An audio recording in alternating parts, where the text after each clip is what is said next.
Who do you think will be the new commissioner after the PGA and LIV Golf merge? I'm your host, Chris Thompson, and this is an IRL Media News Hot Take. Let's get into it.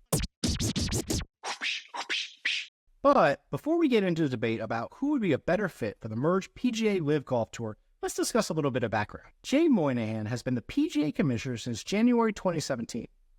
Under his leadership, he successfully led the golf world through the COVID-19 pandemic and showed how a sports league could operate in this new era of social distancing and contagion. Jay Monahan has worked predominantly in the golf industry since 2003, when according to Wikipedia, he worked at IMG Worldwide, where he played an integral role in the development of the Deutsche Bank Championship at TPC Boston in Norton, and served as the tournament's first director at age 32. Then, in June of 2008, Jay Monahan came to the PGA Tour as the executive director of the Players' Championship, and went on to hold a number of different positions before he officially took over as a PGA's commissioner in January of 2017. In 2022, Jay Monahan made a cool $18.6 million, which is broken down into a $1.8 million base salary, a $9.2 million in bonuses and incentives, and an estimated $7.4 million in non-cash benefits that Monahan will receive when he retires.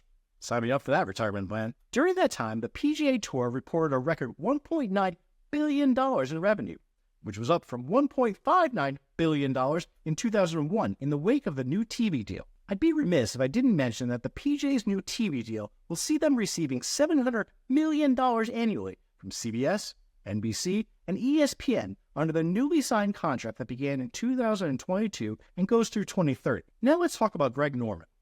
What more can you say about a man who helped define the game of sport in the 20th century?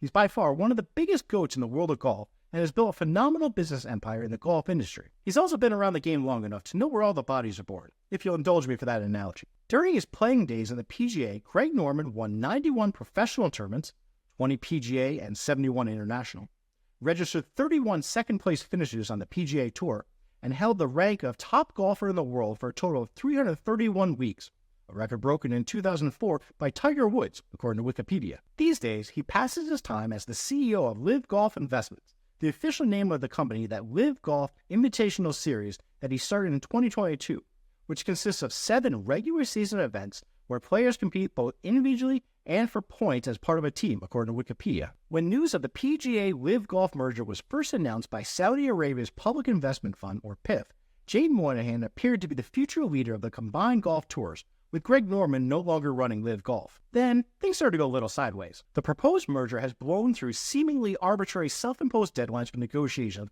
on more than one occasion already. And the scuttlebutt going around in the golf world is that some people wouldn't mind at all if Jay Monahan found himself without a job, and new blood was brought in to lead the combined tour. Add to that, Greg Norman is on the record as saying that LIV Golf will not cease to exist following any merger, and that he would continue to lead the golf league.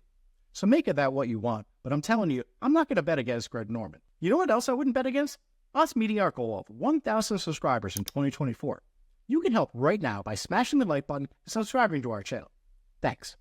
I'm your host, Chris Thompson, and this is an IRL Media News Hot Take.